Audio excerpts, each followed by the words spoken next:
Let's go straight to Hyderabad now. Syed Akbaruddin, India's former permanent representative to the United Nations, someone who's also served as a spokesperson of the Ministry of External Affairs and India's representative at the IAEA, joining us. Mr. Akbaruddin, welcome back to Gravitas. Thank you very much, Palki, for having me again on Gravitas. In fact, enhancing my gravitas too. Very kind of you to say that. So we saw voting day in two places, in Bihar in India, which has often been called a state where law and order has been a problem, and in America, which is supposed to be the world's oldest, it is the world's oldest and supposed to be the most mature democracy in the world. But in America, we saw storefronts being boarded up, and there's fear of post-election violence. What explains this? So what we witnessed in the United States is perhaps one of the most polarizing campaigns known to us. It's been a very divisive campaign, perhaps the most divisive in recent history. At times it's been surreal. A campaign amidst a pandemic which has cost lives of more than 230,000 Americans. And it's a campaign in which many of the fault lines of a democracy, which you usually associate with emerging democracies, were witnessed in the United States. It's a campaign racked by numerous anti-racism demonstrations, a campaign in which there was even an attempt to kidnap a governor of Michigan, a campaign in which the incumbent president has called into question the very process of electoral voting. Obviously, all this takes a toll, even in the most mature of democracies. So what we are seeing is an anxiety, a concern of a type not experienced before in the United States.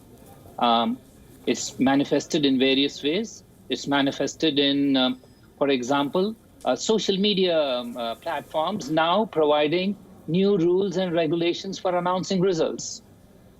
It's manifested in sporadic incidents of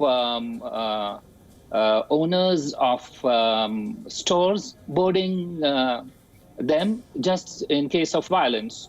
Now, that's one side of the story. On the other side, if you just look back and see,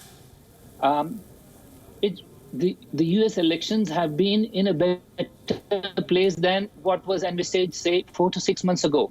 At that stage, everybody was talking, would there even be adequate numbers of people coming to vote? Yet, there are more than 100 million people who have voted in advance, either through mail-in or through advance voting.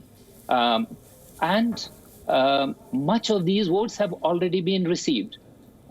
So there are certain mature elements that are good to see, that despite last time the mail-in vote or advance voting was just something in the vicinity of 40 million. This time it's more than 2.5 times that size, yet the system was able to adjust and adapt. Going forward, we will still have to see, because there are a plethora of issues which still remain to be addressed, given the patchwork of rules, regulations, and voting requirements that are there in different states. On the other hand, in India, in Bihar, there is a system that is in place through a centralized form of electoral organization through the Central Election Commission. That's not there in the United States. So you have each state coming up with a new set of rules, new set of regulations, new relaxations, new means of counting, etc., etc. These are two different total conditions, but I take the point that what we are seeing in the world's oldest democracy is a new experience, largely because of the polarized campaign that we saw leading to this voting day today. You know, I was only trying to drive home the contrast here. Donald Trump, 4 years back, set out to make America great again. I'm not sure how many people see it as greater than it was in 2016, and I'm not sure if Trump alone is to be blamed for the way things have ended up. Do you think that this election is more than anything else a referendum on Donald Trump and what he's been able to do or not do in the past 4 years? This is more about Trump than about Biden. That's one way of looking at it. Certainly, if you look at personalities, President Trump's outsized personality is one that has dominated his administration throughout. And surely, if there is a contrast between personalities, Donald Trump's personality is the one to make a choice. Either you support him or you don't like him. That's one way of looking at it. But a society like the United States, which is very diverse, also has a number of issues underpinning that divergence in terms of personalities, because the outcome of this election is going to decide on a host of other things, on how to handle the pandemic, how to handle the economy, how to address social inequities, how to look at foreign policy options relating to Iran, to China, to multilateralism, how to look at regulation itself, how to go about addressing issues in the US Supreme Court, whether 15 are adequate or not, etc. So there are a whole host of issues. And that choice, whether it's in terms of a personality or in terms of a platform, is a cardinal choice which will have power implications down the line, whatever the outcome. Do you think by this time tomorrow we'll have the result? All we have to do is to look at Florida, because that's the bellwether state which Donald Trump had won last time. And there they have a system in place where the advance voting will also be counted and declared pretty quickly, because they have a tradition of having votes which are mailed in. Florida is essential for Donald Trump to find a pathway to 270. If he loses that, then all that is required is he loses one more state, because last time he got 306 electoral votes from the Electoral College, 306. Florida is 29. I'm not a mathematician, but that would mean 277. And one other state in the Midwest, if he loses, it's over. So watch out for Florida. That will give an indication.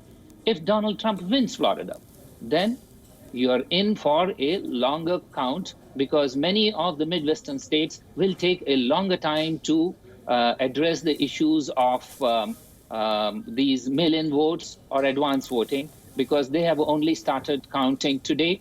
It may take them time to get to the end of it. And one never knows what's going to happen in between that.